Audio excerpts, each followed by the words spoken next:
White people, white supremacists in particular, are going to white supreme themselves into extinction. And it's a canon event. None of us should even think about interfering. And it's so funny to watch, not funny haha, but funny situationally, because they routinely underestimate non-white people and non-white nations, which is exactly what we're seeing in Iran right now. The thing is, when you're racist, you can't operate in racism and logic at the same time. You have to choose one or the other. So if you choose to operate under this delusion that white people are the only ones with motion, that America and isn't real and the European nations are the only ones with motion, you're going to chronically and fatally underestimate your brown and black opponents. And that's exactly what's happening right now. This type of arrogance, the type of arrogance that led BBNet and that dumpster fire in the White House to attack Iran with no just cause, is the same. It's this type of arrogance that is born out of white imperialism. And white imperialism, said another way, is just European bullying. And they have just been bullying people for so long with just, unmatched levels of violence and barbarism that they've deluded themselves into thinking is strength, that now they've gotten high on their own supply and they legitimately feel like they're the smartest and the strongest and the most strategic in the room when they couldn't be further from the truth. But you never interrupt your opponent when they're making a mistake. So I'm going to sit back and watch as they flatten isn't real. And I just hope that when it comes time for America to pay her just due, people know where to direct their anger, because it wasn't us. And you already know what I mean by us. But this white imperialism, this European imperialism, that insatiable greed that these people have for other people's shit, has been the cause of most of the wars throughout history. It was definitely the cause of World War I and World War II. Right now, we're talking about World War I in chapter 14 of A People's History of the United States, titled War is the Health of the State. And do you know who called out the whiteness of it all when it first started? W.E.B. Du Bois. W.E.B. Du Bois. Oh my God, I wish I could have met him. If they asked me who I could sit and have lunch with, dead or alive, if I had to pick 5 people, W.E.B. Du Bois would be one of those people. The second person would be that John Curacao CIA guy. I would love to have lunch with him. But W.E.B. Du Bois pointed out in 1915 in an article that he wrote for Atlantic Monthly, the real reason behind the First World War. And I'll give you a hint. The real reason was white people wanting shit that's not theirs. Again. That's all they ever do. And so in order to set the scene for where this world war came from, I'm just going to read you directly from the book. And what I want is for you to think about how this connects to what we see in 2026. Because keep in mind, if you're thinking to yourself, well, how is this Iranian conflict in any way similar to imperialism? How does imperialism play into this at all? Girl, isn't real wants everything. They want to basically decimate the entire Muslim world so they can turn it into a Jewish state. If that's not imperialism, I don't know what is. But I shouldn't say Jewish. I should say Zionist, right? A Zionist state. No shade to the Jews. So let's get into what role imperialism played in World War I. Now, before I read all of this, and by all of this, it's like less than a page. Before I read all of this, I want to point out 3 themes to keep in mind as I read through this. The first theme is imperialism, because all of these white nations are fighting over control of black and brown nations. So it's like a vampire fight. Which one of us is going to get to suck the blood from this African country? So it's imperialism. The second thing that he's pointing out is American hypocrisy. And the third thing that he's pointing out is the ingenious evil of capitalism in uniting exploiter, rich minority, and exploited, white poors, in a common goal of dominating the blacks and the browns. All right, let's get into it. Howard Zinn writes, a remarkably perceptive article on the nature of the First World War appeared in May 1915 in the Atlantic Monthly. Written by W.E.B. Du Bois, it was titled The African Roots of War. It was a war for empire, of which the struggle between Germany and the Allies over Africa was both symbol and reality. Quote from Du Bois. In a very real sense, Africa is a prime cause of this terrible overturning of civilization which we have lived to see, end quote. Africa, Du Bois said, is the land of the 20th century because of the gold and diamonds of South Africa, the cocoa of Angola and Nigeria, the rubber and ivory of the Congo, the palm oil of the West Coast. Du Bois saw more than that. He was writing several years before Lenin's imperialism, which noted the new possibility of giving the working class of the imperial country a share of the loot. The loot, because these motherfuckers were stealing. He pointed to the paradox of greater democracy in America alongside increased aristocracy and hatred toward darker races.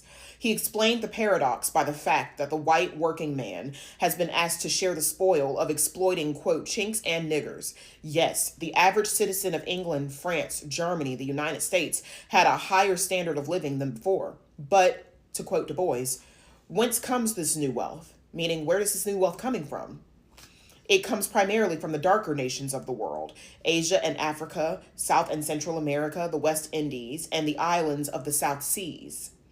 Du Bois saw the ingenuity of capitalism in uniting exploiter, rich minority, and exploited, poor whites, creating a safety valve for explosive class conflict. It is no, quote, it is no longer simply the merchant, quote, it is no longer simply the merchant prince or the aristocratic monopoly or even the employing class that is exploiting the world. It is the nation, a new democratic nation composed of united capital and labor. The United States fitted that idea of Du Bois. American capitalism needed international rivalry and periodic war to create an artificial community of interest between rich and poor, supplanting the genuine community of interest among the poor that showed itself in sporadic movements. So let's just annotate this part of the book real quick. Zen writes that it was a war for empire, of which the struggle between Germany and the Allies over Africa was both symbol and reality. What else is a struggle for empire in modern day? I'll give you a second. Okay. What are the Zionists trying to do right now? Create an empire. How are they trying to create this empire? By going into darker nations and taking over what they already have and then calling it theirs. This is what colonizers do. This is what it looks like when history starts to repeat itself. Same shit, different day. Same motivations, different faces. Same story, different country. And so if at the beginning of the 20th century, they were all trying to walk down on Africa so that they could get the gold and diamonds of South Africa, the cocoa of Angola and Nigeria, the rubber and ivory of the Congo, the palm oil of the West Coast, what exactly are they trying to get from Iran right now? Oil. What exactly have they been trying to get from the Palestinians this entire time, this entire 80 years? Land. When I tell you these motherfucking European colonizers never change tactics, and that's their problem. Because since they never change tactics, they've become what? Predictable. And what happens when your enemy is both predictable and extremely arrogant? They lose. And then when Howard Zinn says that Du Bois was pointing to the paradox of greater democracy in America alongside increased aristocracy and hatred toward darker races, what this entire Make America Great Again shtick that these crazy ass white people have been on for 10 years has been operating under the delusion that we're improving our democracy alongside increased aristocracy. The rich have just gotten richer, and hatred toward darker races. Racism has just gotten more blatant in this country. And then Du Bois goes on to say that he explained the paradox by the fact that the white working man has been asked to share the spoil of exploiting chinks and niggers. Excuse the slurs. This is literally what is written in this book. Okay. How does that relate? How does that mirror what's going on right now? Just use your brain and think. I'm not going to think for you. Okay. I want to point out how incredibly courageous it is that Du Bois, a black man, had the courage, had the fucking balls on him to call out the hypocrisy of white supremacy in 1915. People struggle to do that today because you're all a bunch of bitches. Not you all, but you know who I mean. You know who I'm talking about. But Du Bois was talking his shit 111 years ago when it was much harder to do so. I just wanted to give him his flowers there. But he goes on to say, Howard Zinn goes on to write of Du Bois, the average citizen of England, France, Germany, and the United States had a higher standard of living than they did before. Sure. How did they achieve this higher standard of living? Let's pull at that thread a little bit more. Where did all of this wealth come from? When you go to Paris, when you go to Portugal, when you go to London, and you look around and you see all of these gorgeous buildings, where did they get the money to build these buildings? Where is all of this money coming from to build this? But then when you go to the places where they're sourcing this wealth from, Swedish chocolate is not grown in Sweden. I'll give you one guess where it's grown, and everybody there looks like me. But the people there that actually are producing the chocolate don't have any motherfucking money. Why? Because Sweden is taking all of the money. He's pointing out these hypocrisies of imperialism. And he's also pointing out when he says, when Howard Zinn writes, Du Bois saw the ingenuity of capitalism in uniting exploiter and exploited, creating a safety valve for explosive class conflict. What he's saying is these rich white minorities that are at the very top of the capitalist pyramid know that they can always count on poor white people to unite in their drive and in their promotion of capitalism, and use those poor white people against everybody else by giving those poor white people a tiny, tiny, tiny percentage of the profit that comes from exploiting black and brown people. And this is how capital, the rich minority, and labor, the poor whites, become united under American capitalism. And it's crazy. And so Du Bois is saying it is no longer simply the merchant prince. It is no longer simply the aristocratic monopoly like what we see in Bridgerton. It is no longer simply the employing class. It's no longer even like the landlords and the managers and like the mill owners who are exploiting the working people. The further we get into the 20th century, you're going to see that capitalism becomes a lot more complicated. And this is why I love the show The Good Place, because it really highlights how all of these different systems that impact modern life, they make morality so complicated that none of us are fully innocent in it. I'm a black woman, a double minority, and I'm not even fully innocent from what America has done to these other nations, because I benefit from the capital that comes from exploiting these black and brown countries.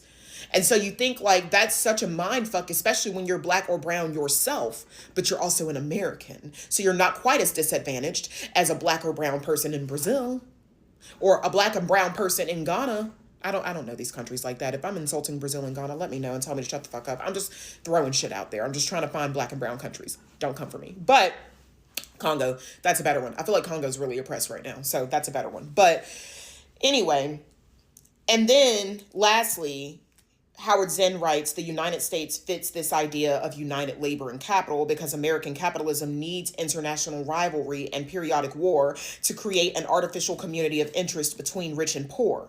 I want to pull at that a little bit. Okay. I have been talking about this for at least the past like 3 chapters. And every time I talk about it, I still feel like I'm not getting through to people, because the reason that American capitalism thrives on division is because the cure to capitalism is community.